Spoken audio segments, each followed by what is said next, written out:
guys, it's another day dito sa Hong Kong. So nandito pa rin ako sa aking hotel. Ayan, medyo makalat pala yung hotel ka. But yeah, that's Xi Hotel, XI Hotel, dito sa may Tsim Sha Tsui area. And today parang gusto ko mag-try ng mga activities na hindi ko pa na-try dito sa Hong Kong. Kagaya nung Sky 100 Observatory Deck, yung parang makikita natin dun yung parang panoramic view of Hong Kong. And then later this afternoon, parang gusto ko mag sunset cruise dito kasi merong parang sunset cruise dito lang sa may Victoria Harbor, no? Malapit lang actually sa hotel, walking distance lang, sa may Clock Tower banda. So yun, try natin yun. And kasi hindi ko pa siya na-try before, and sabi ko, sige nga, try nga natin this time. Medyo late na actually. Late ako nag-start today. Pa-lunch, lagpas 12 na pala. Kanina parang 11:30 pa lang. Yan, 12:44 na pala. Ang bagal ko kumilos. But yeah, magla-lunch muna tayo and then magta-try tayo ng mga activities na yun. Okay? So tara, let's go guys. This is my fit. Actually, nasuot ko na to dati sa Taiwan. Pakita ko dito. Pero mainit kasi nung sinuot ko siya sa Taiwan, so hindi ko na ROI.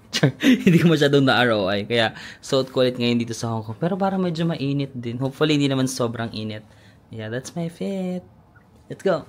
Pansin ko dito sa Xi Hotel, everyday sila naglilinis. Kahit kahapon nga sabi ko, sige, wag na po kayo maglinis. Kasi nahiya ako ang kalat ng room ko. Tapos parang papasok yung naglilinis. Sabi ko na, sige, okay lang, wag muna kayo maglinis. Tapos nag-insist talaga yung maglilinis na parang kahit palitan niya lang yung mga towels. Pinalitan lahat ng towels. Pinalitan yung... Ito, libre pala ito. Itong sinasabi ko na may mga ganito silang water. Ayan. Magre-replenish sila ng dalawang water. Tapos nililinis niya yung... Ito kasi parang may aircon ako dyan. Ito. Tapos kinukuha niya lang yung tubig. Ganun lang sabi. Kasi sabi ko wag na siya maglinis. Kasi ang kalat ko talaga kahapon. Tapos sabi niya kahit palitan niya lang daw yung mga ganun. Tapos ngayon kumakatok na naman siya kung maglilinis. Tapos inayos ko lang ng konti. Tapos sabi ko sige na maglinis na nga. Kasi parang everyday yata sila naglilinis. Tapos palabas na lang din naman ako. So, ayan. Ang sipag naman nila maglinis for today's video. Tara, let's go. And guys, super gusto ko talaga yung location ng hotel ko. Yan na itong Xi Hotel. Tapos dito lang sa baba lang ng hotel, meron na siyang restaurant na hindi rin siya super mahal. Gusto ko nga yung concept na may pabilog si Mayor, no? Gusto niyo ba dito na tayo kumain? Actually, marami din mga restaurant dito sa katabi niya. Yan, meron din dito Japanese restaurant. Meron ding restaurant doon. Tapos meron din dong Yakiniku Place. Ayan, may Yakiniku Place doon. Pero parang gusto ko nang kumain dito sa may baba lang ng hotel namin. Ay, parang gusto ko nito. Tara, kain tayo dito guys. Mga 35-29. Mura na to for Hong Kong. So yun guys, kumain ako dito sa parang restaurant na sa baba lang ng aming hotel. Yung Xi Hotel. So this is my breakfast. Lunch na pala, brunch. Yun guys, parang omelette. Pero ang nakita ko may mga meat baka meat na omelette ganun, tas rice and then cook. Ito guys is 40 Hong Kong dollars or 300 pesos. So ang mahal, no? Kasi itong Coke Zero is 12 Hong Kong dollars or 90 pesos. So ito pa lang siya is 390 pesos na. So ganun yung mga range ng pagkain dito sa Hong Kong. Kung kakain kayo sa medyo ganitong, medyo pa restaurant kasi siya ng slight. So, 390 or mga 400 pesos for this meal. Nilalagay ko ba? Ayan. Hindi naman sila nakikita, no? Ayan. Ayan, taray. May magnet dito. That's it. Tapos dito sa Hong Kong, guys, uso yung makipag-share ka ng seat, no? Kahit hindi mo kakilala. So, yung kaharap ko, tsaka yung katabi ko, kaharap ko, hindi ko sila kakilala. Pero uso yan dito. Huwag kayong magugulat kung may biglang tatabi sa inyo habang kumakain kayo, ha? Oh wow, sarap.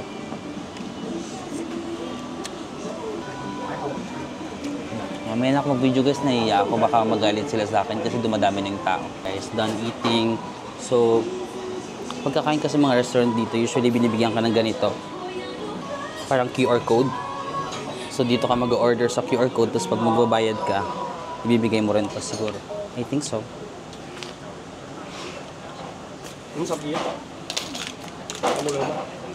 So yun guys, tapos na tayo kumain ng parang omelette siya na may konting meat, tapos may rice, no?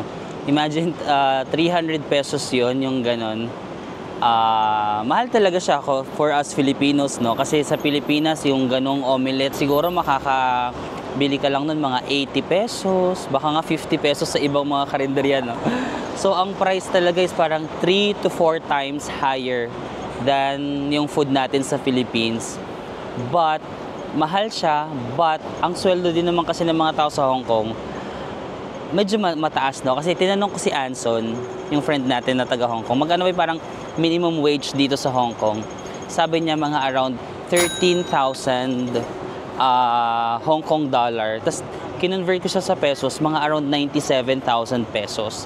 Tapos sabi ni Anson, yung sweldo na yun, almost, you're just parang living paycheck to paycheck ka lang nun. Parang hindi yun comfortable for you to live ng masagana dito sa Hong Kong. Yung 97,000 guys or 13,000 won na minimum wage dito sa Hong Kong, hindi pa daw yun hindi pa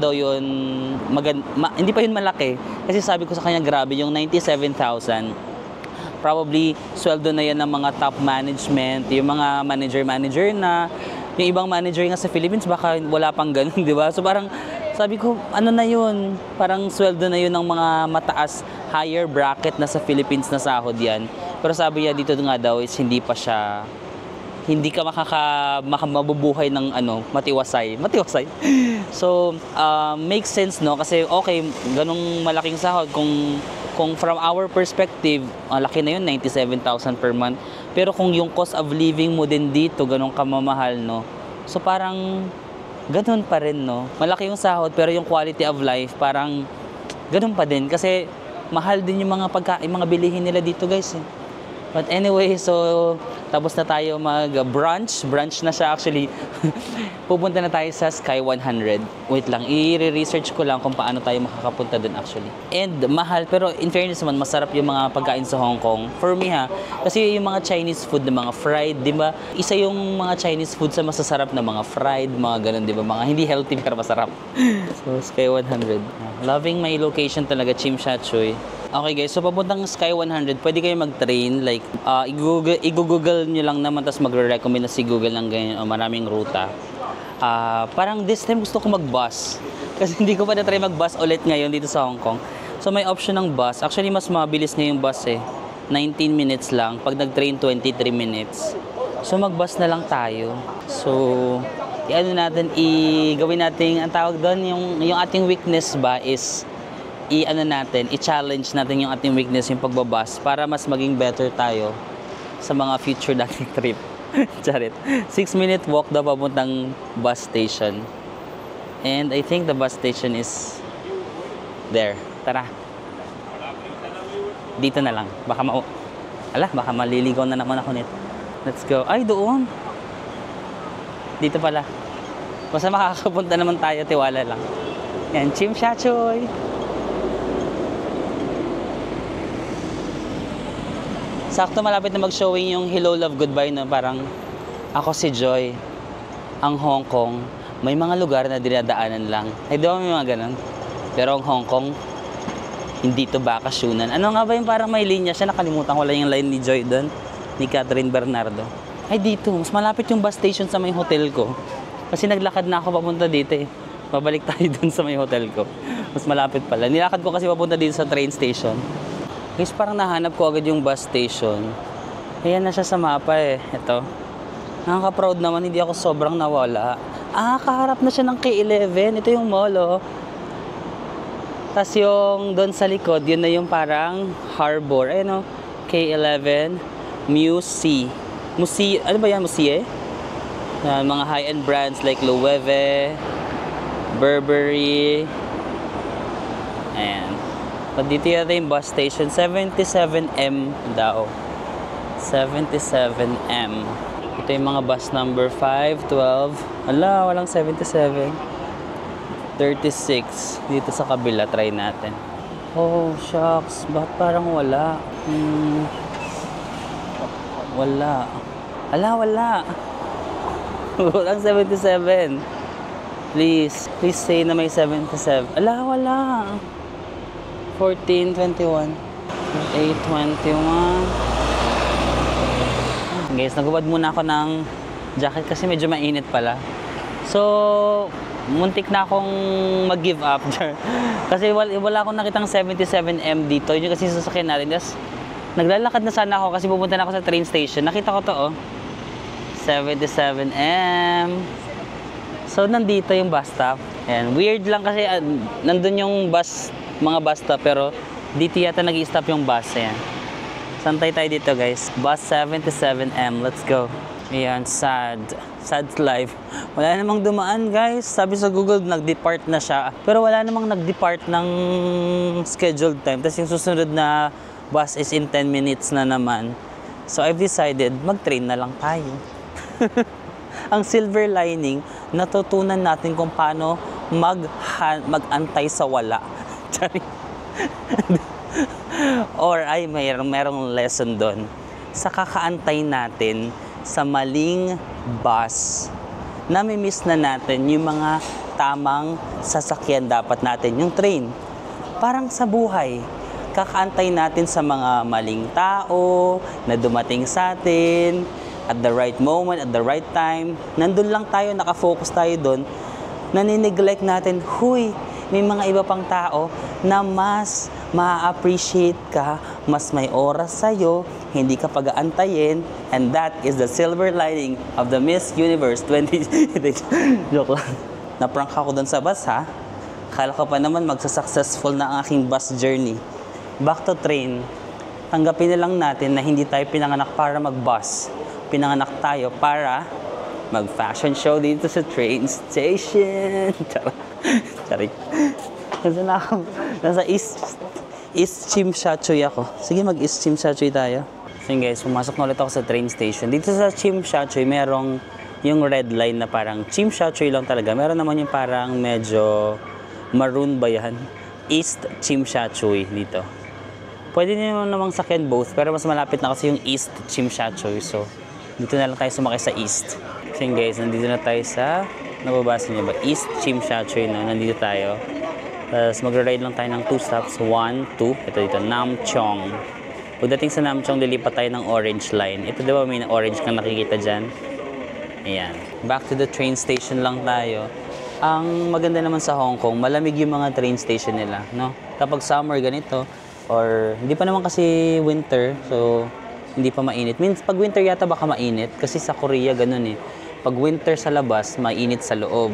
Pero pag summer sa labas, malamig. Ngayon malamig pa dito. Especially kapag yun sa may Disneyland. Natry nyo na guys, yung parang sasakay kayo yung papuntang Disneyland. May area doon sa may tunnel na parang biglang humahangin ng malakas no, parang bagyo levels. Parang lamig doon sa area na yan.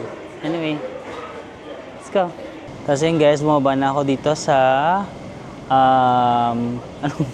anong station to?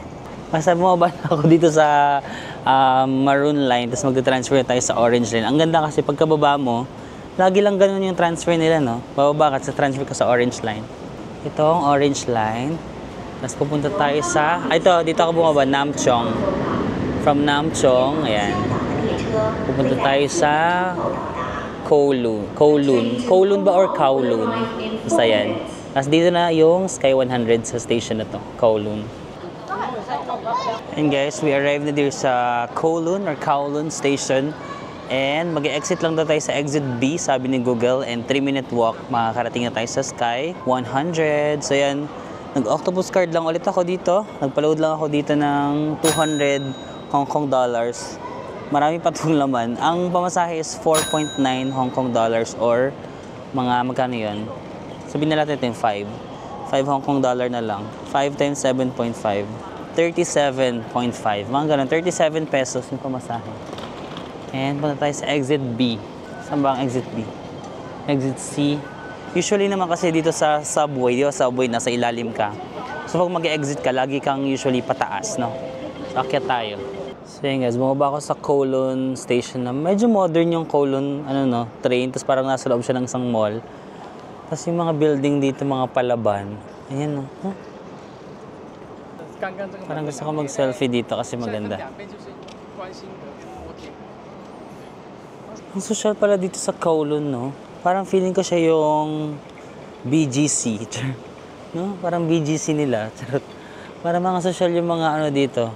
Yung aurahan ba ng mga restaurants, ganyan, no? Parang kain-kain ka lang sa ganyan. Tapos mga tall buildings around.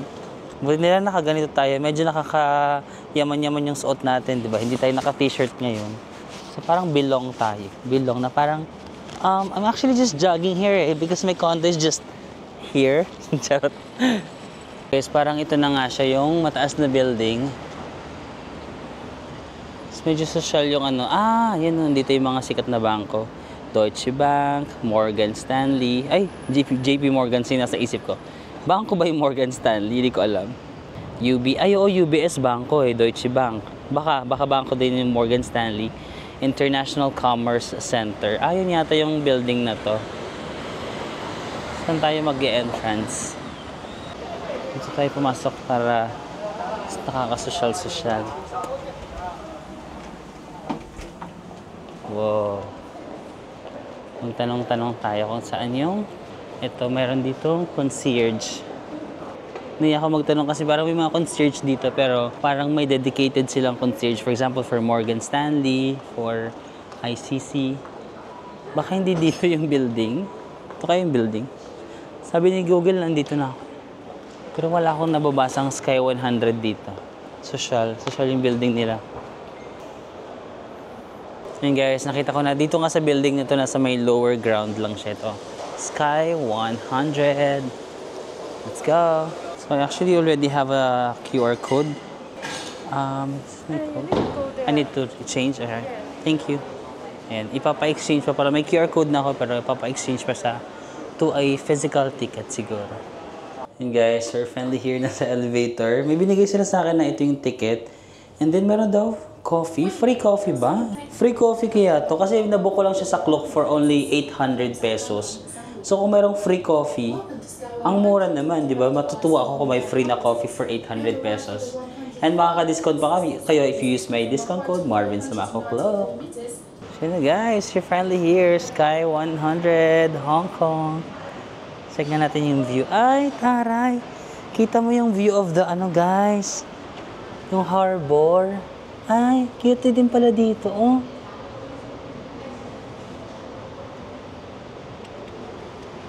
Yee! Selfie tayo, nakakatakot.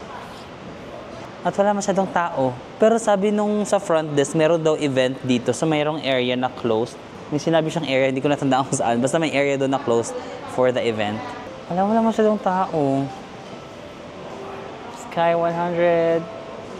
Ayan guys, meron lang dito mga area na pwede kayo mag-picture-picture o tea time. Panalo. Tapos yung background mo is, wow, ang ganda din pala dito. Ayan o. Ayan, chill lang dito, chill life. Tsaka mura lang, 800 pesos lang guys. No? Makakaupo-upo tayo dito kasi wala masyadong tao. Oh. Sayang wala lang magpipicture sa atin pero maraming spot na walang tao tapos hayahay ka lang dito, picture. Bakal ka ba? Hindi siya bakal eh. Charot. Yan guys, emote ka lang dito. Wala masyadong tao sa observatory na to. Or dahil kasi weekday ngayon, medyo nakakalula lang siya, no? Pero ang ganda, maganda rin. No? Pakita ko sa inyo yung area na to guys. Yun guys, yung mga building ng Hong Kong, no? Tapos makikita mo yung harbor area. Pati dito may mga harbor area. Yan. May mga mountain din pala sila dun. May mga bundok-bundok din dun. Although hindi lang giving lighting sa area na to. Tignan nyo itong mga naka-usli, no? Parang dagat lang talaga yata siya. Tapos binaunan lang nila ng Tapos in-extend nila yung dito, no? Paano kaya binili nila yung area na yan? Kasi di ba ayan to harbor. O in-extend na nila yung property nila. Or baka sa kanila na rin yan, no? Binili na nila. Guys, may mga area lang. Pwede kayo mag-photo op dyan. Tapos may konting souvenir shops din sila dito. Ay, nako. Paborito ng ko to. Ng pamangkin ko itong mga ganitong laruan. Nasa mahal eh. Sa Mongkok na lang tayo bumili. Mas mura mga laruan sa Mongkok.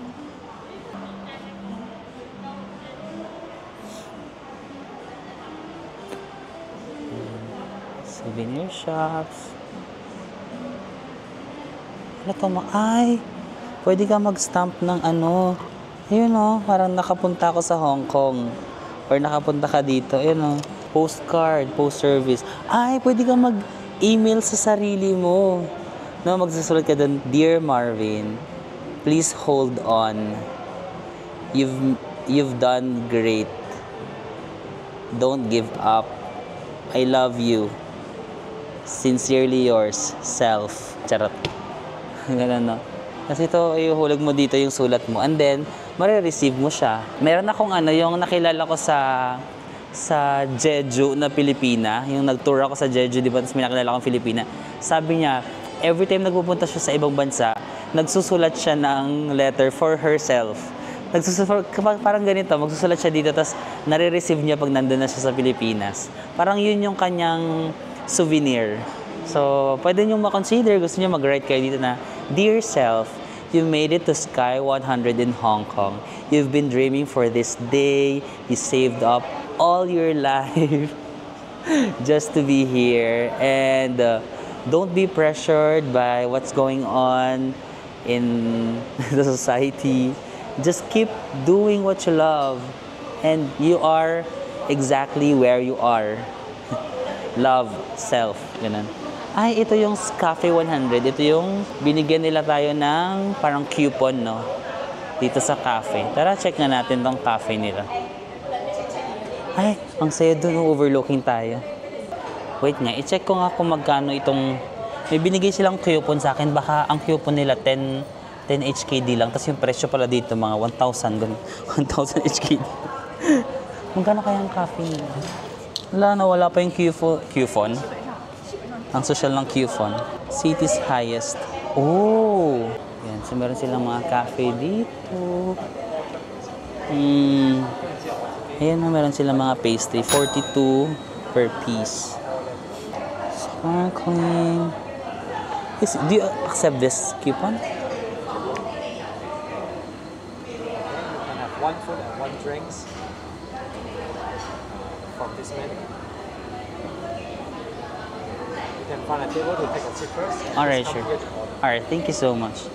Oh my God, guys, yung coupon na binigay nila, it will entitle me for 1 drinks and then 1 pastry. Ang mura lang ng binil... Ba't ganun? Ba't ganun? Ang mura lang ng binok ko dito, diba 800 pesos lang to? Tapos may libre pang pagkain. Parang natuwa ako sa mga ganong pangyayari. Or baka may promo lang sila today. I'm not sure guys hindi ko ginagaranty, baka magpunta nyo dito wala pala. Pero ayun, binigyan nila ako ng coupon. So yun guys, dumating na yung meal. So nag-order ako ng isang cafe latte and then itong waffle with ice cream. Of course, with a beautiful view of Sky 100. Nasashock talaga ako guys kasi tignan nyo yung pagkain. Ang binayan ko dito, 811 pesos. Tapos kung may libreng ganitong pagkain, for Hong Kong standard, mahal to eh. Sabihin na natin kung ito sa Hong Kong mga 500 or 600 pesos. So yung entrance fee nito, 200 lang. Ganun. Nagugulawan ako kung may promo ba sila ngayon, kaya may libreng pagkain, or may libre talagang pagkain. For those na nakapunta na dito sa Sky 100 guys, can you please comment down below if meron din free na food yung sa inyo, or mali yung pagkakaintindi ko, yung sinabi kasi kanina dun sa front desk na meron daw event today. Baka yung event na yun is yung free na food, ito. Hindi ko lang masyado naintindihan. So yan. Nakakatuwa naman kasi magkano lang yung binayad ko. May libre pang ganito. Ang ganda ba ng view ko? Let's go. Cheers.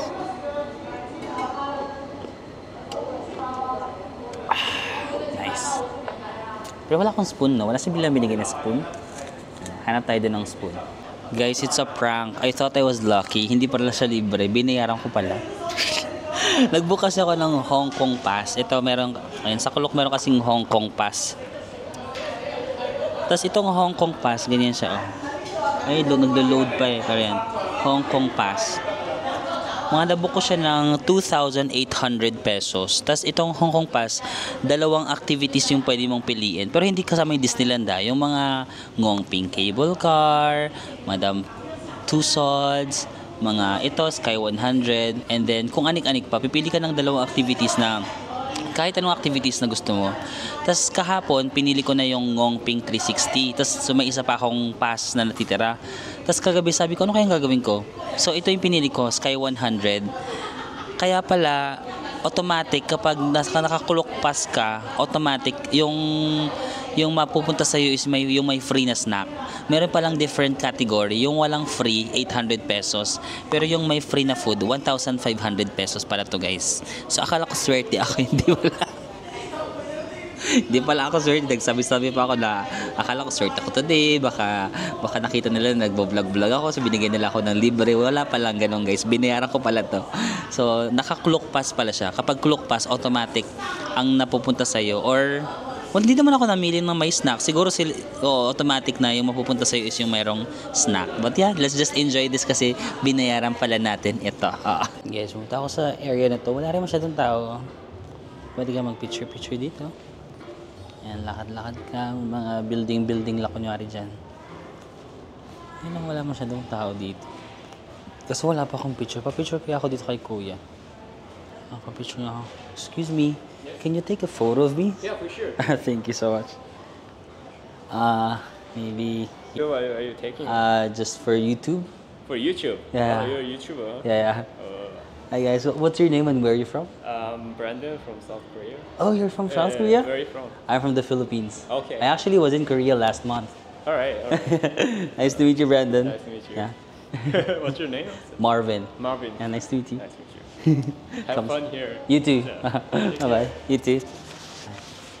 So yun guys, nag-picture lang ako kay Kuya dito kasi finally meron akong picture dito. Di ba sometimes kailangan mo lang talagang lakasan yung loob mo and talk to people.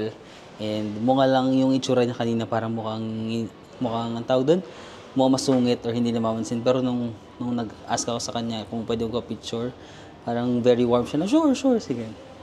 So ayan guys, may photo na ako. Check na natin kung okay yung kuha ni Kuya sa akin.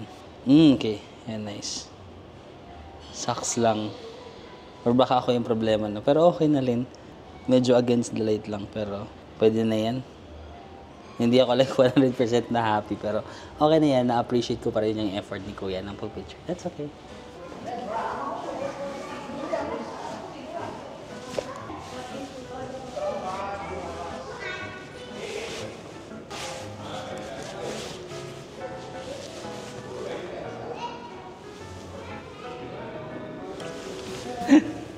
Guys, I literally just found my favorite store here in Hong Kong. Wow, grabe.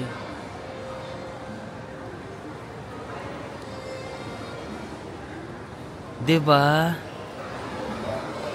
Ang gaganda ng damit nila. Anong binabasa nyo? Ito si Kuya, sila ate. Ang ganda ng damit, diba? Grabe. I want. So guys, bumalik na ako dito sa may Tsim Sha Tsui train station kasi pupunta tayo dun sa cruise, no? So bumalik na ako dito. And pwede nyo naman makita dito yung exit. Ayan, kung hanapin nyo kung saan kayo pupunta.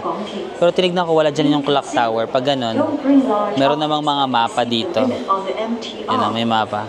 So sabi niya, you are here. Nandito daw tayo. Tapos pupunta ako dito sa clock tower. So, since nandito ako, feeling ko dito ako mag-exit sa J. Letter J kasi nandito siya sa clock tower. Pag nahanap mo lang kung saan ka exit, may mga nakasulat naman dyan. NJKL. Yung N daw doon ka mag-exit. Pero yung JKL, iikot. So, ikot tayo. Charan! Boom! Yan, nakaikot na tayo. Letter J daw. Ayan, tama. Yung K11 Art, ayan. Malapit dyan yung clock tower sa K11 Art. Dito naman sa letter K, kumupunta kayo ng Middle Road, Peking Road, etc. So, letter J tayo. Let's go. Yun guys, ito na pala yun, yung K11 MUSI. Ayan. Sa exit letter J lang. Tapos ito rin yung Legoland. Kung may mga kasama kayo mga bagets, mga anak nyo, ayan, pwede kayo mag-Legoland. Nandito lang siya, 1 meter ahead. Ayan, konting lakad lang siguro dito. Tara, pasok tayo sa mall. Mag-exit tayo dun sa may harbor. And we're going to the clock tower. Kasi dun yung meet up ng cruise. So yun guys, bumalik na nga tayo dito sa may harbor. Victoria Harbor area. Dito sa may Clock Tower, to Hong Kong Cultural Center. Kasi nga mag-Aqua Luna cruise tayo na yung nabook natin sa Klook. So sabi nandito daw sa Pier number 1. So nandito lang siya, di ba? Ito yung Clock Tower. Ito, Clock Tower. Tapos ito yung Hong Kong Cultural Center. As in, tapat lang siya. Andun yung mga Avenue of Stars, Victoria Harbor, and dyan. Tapos, nandito lang siya. Meron parang daungan dito. May makikita naman kaya yung number 2, ho, no? Number 2. Pero ang nakasulat sa Klook is sa number 1 daw. So, probably ayun siya. Yung number 1 doon. Tapos, dalawa yung schedule, no? 5:30 tsaka 5:45 p.m. Ang nakabook yata sa akin is 5:45, but try ko kung pwede na akong sumakay kasi 5:15 pa lang. Hindi ko alam kung makakasakay na ako dun sa 5:30. Pero kung hindi, tambay na lang tayo dito. Yan. Appreciate na lang ulit natin yung view ng harbor. Pero try natin kung makakasakay tayo, di better. Pag hindi, that's fine. We still have plenty of time para tumambay dito. Think about me, think about espresso. Nailisas ako sa pinapakinggan kong music kanina. Yung espresso ni Sabrina Carpenter. Yung think about me, think about espresso. Ayan na guys, ayun yung Aqua Luna. Lagi ko itong nakikita eh. Ayan na parang yung parang Pirates of the Caribbean. So yan yung Aqua Luna. Ayan. Tapos meron naman dito nag-check. Kaso 5:30 pa lang yata yan eh. 5:45 pa ako. Ayan, nabook ko lang siya sa Klook. Mga around 2,000 pesos to guys. Cruise dito sa my harbor. Mga 1 hour cruise yata. Tapos may kasama na drinks. Hindi ko sure kung unlimited drinks ba or isang drink lang. Pero parang masayang experience, no? Well, ay, pa-sunset na. Ayun, sunset na guys. Dapat yata 5:30 kasi palubog na yung araw. 5:45 yung sa akin eh. Pero itatry ko kung baka pwede ako ng 5:30. The 5:45, the next one is 5:30. Okay. Hindi ito pwede guys. 5:45 pa kasi yung sa akin. Pero ito na yung Aqua Luna. Oh. Mag-selfie na lang muna tayo.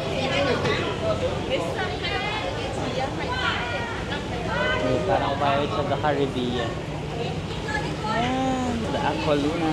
Parang gusto kong video.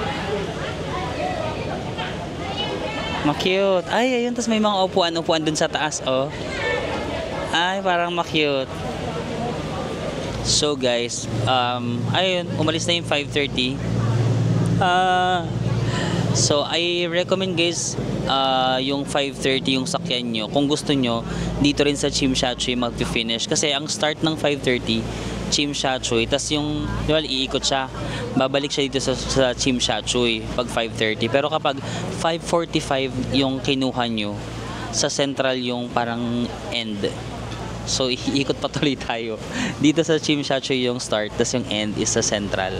So, yun yung disadvantage for me ha, nung 5:45. Unless ang hotel nyo nasa central, di ba? Parang partida sa inyo yun. Start kayo sa Tsim Sha Tsui and then end kayo sa central. Pero ako kasi yung hotel ko is nasa Tsim Sha Tsui, so magbabiyahe patuloy ako. But that's fine. Mag-explore na lang tayo sa central mamayang gabi kasi doon yung end ng cruise. Let's go. And guys, sumakay na tayo dito sa parang cruise. Dito lang ako kasi medyo malakas yung music dun sa area ko, so hindi ako naririnig. So yan guys, ito yung Aqua Luna. Tapos meron siyang free drinks. Ang pinili ko na lang is red wine. Pwedeng mga soft drinks, pwedeng juice, pwedeng beer. So up to you guys. Pakita ko sa inyo. Ayan.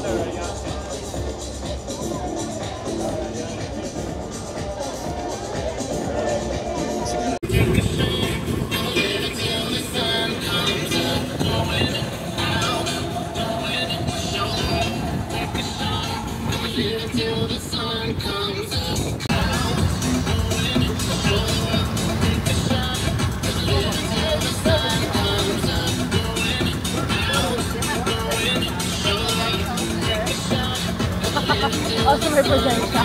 Di ba memorize?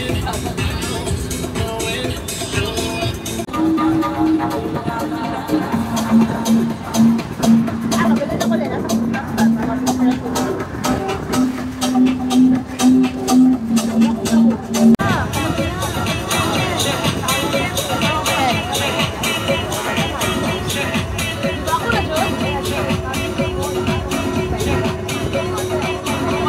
Ayun guys, kakatapos ng cruise. Hindi ako masyadong nakapag-vlog dun sa mismong cruise kasi malakas yung sound dun sa area ko. Try kong tumayo pero may mga times kasi na malakas yung alon. Tapos parang ang hirap mag-balance, natutumba ako. So dapat nakaupo ka lang. So in-enjoy ko na lang yung view no, habang nagko-cruises. Kita mo yung mga ilaw sa Central, sa Chimchachoy, ganon. Although sometimes medyo malakas yung alon. So kung mahihiluhin ka sa baka medyo mahilo ka ng konti. Tapos ayun nga, kasi yung 5:45 sa Chimchachoy nag-start, tapos dito sa Central ang end ng cruise, no? So yan, at least nakita natin itong Ferris wheel, di ba parang last time? Nakikita natin yan dito sa may Central area. Diyan lang bumaba yung dyan sa pier. And then, ito na yun agad. Yung Ferris wheel. Sige, lakad-lakad lang tayo dito sa Central area and siguro dito na lang din tayo mag-dinner sa may Central, no? And guys, the Ferris wheel up close. Hey! Ayan, meron palang theme park dito. Pero parang mas gusto ko maghanap ng kakainan. Nagugutom ako. May wine doon. Parang feeling ko nalasing lang ako doon sa wine. Saan kaya tayo kakain? Ay, Cafe de Coral. Cafe de Coral is parang kumain ako last year nung nag-Hong Kong ako. Maraming nagre-recommend ng Cafe de Coral. Para siyang restaurant na hindi masyadong mahal and masarap. Yeah. Cafe de Coral. Saan ba yung share lang ako. Yun guys, we're back to IFC Mall sa may Central. Ito yung malaking Apple Store, no? Yan. Actually, dito sa Central, meron na ring ferry from Central pabalik sa Chimchachoy. Pero maglakad na lang tayo kasi hindi pa ako nakaka 20,000 steps today. Ano pala ako, 10,500 steps. Ang dami ko pa ang kailangang habulin. So maglakad na lang tayo dito. As dito na lang din tayo sa may Central kumain siguro. Kasi nag-search ako ng malapit na Cafe de Coral dito sa Central. Meron. Ito yung IFC Mall, no? IFC Mall. Tapos tawid lang kayo. May overpass naman dyan eh. Tawid kayo. Merong McDonald's dito. Nakikita yung McDo. At tabi ng McDo merong, ayun, yung isang yellow, Cafe de Coral. Cafe de Coral. Tara, try natin dito. Nagustuhan ko yung breakfast dito kasi sa Cafe de Coral. Parang every time of the day, nag-iiba-iba yung menu. For example, iba yung breakfast menu nila, iba yung lunch menu nila. So ngayon, dinner menu. Maraming mga pagpipilian guys. So, parang ko to 55 lang. Or ito parang sarap 58 baked char siu rice. Parang masasarap, no?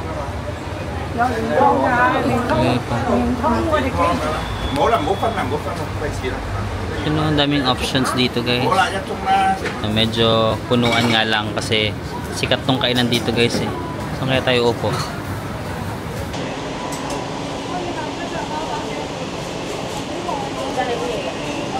So guys, ito yung in-order ko sa Cafe de Coral. Baked char siu. Ang laki pala guys, super laki. So ito 58 Hong Kong dollars or mga 430 pesos. Plus mango juice 14 HKD or mga 100 pesos. So itong dalawa mga 530 or 540 pesos. Not bad. 500 pesos na pagkain sa Hong Kong. Parang okay na kasi mahal talaga nga dito. Tsaka ang laki naman ng serving. Let's just hope na masarap siya kasi super laki. Ilang dangkal. May mga meat. May parang baked mac pero rice.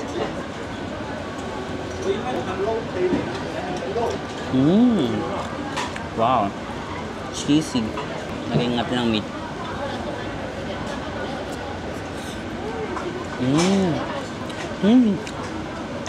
Parang cheesy tapos merong mangga. Masarap siya, flavorful kaso dahil nga parang may lasang mangga, parang feeling ko naguguluhan ako kung dessert ba siya or what. Okay.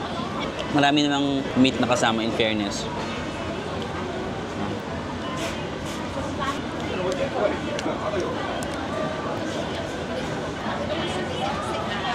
Laki ng serving. Parang kung nagtitipid kayo, pwede yung dalawa na kayo, half na kayo dito, no? Masarap naman siya pero medyo nawiweirduhan ako sa lasa niya. So parang sakto lang siya. Hindi siya yung parang wow. Ganun. Pero yung meat, yung char siu ba? Tama ba yung pronunciation ko? Char siu. Yung char siu, ito yan yung red na meat. I like.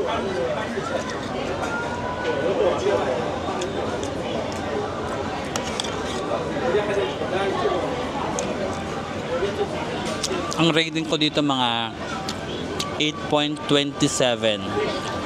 Pero ito, super gusto ko to.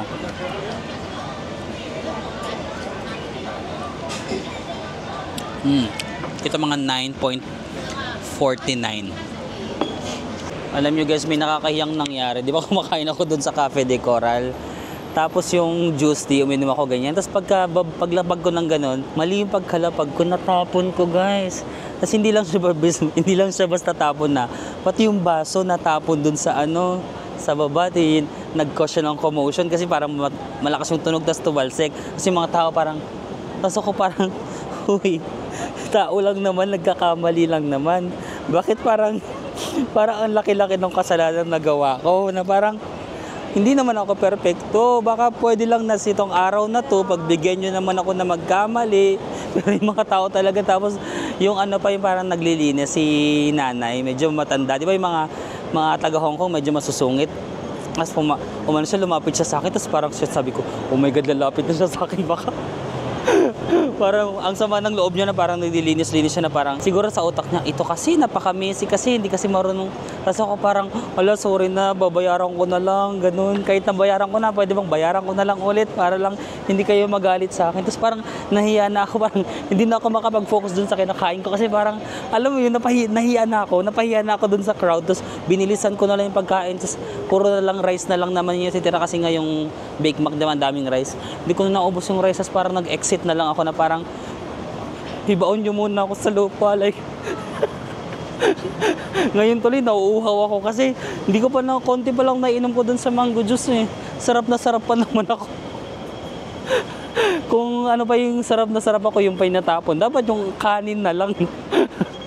Anyway, nakakaloka talaga. May mga araw talaga sa buhay natin na medyo it's not our day.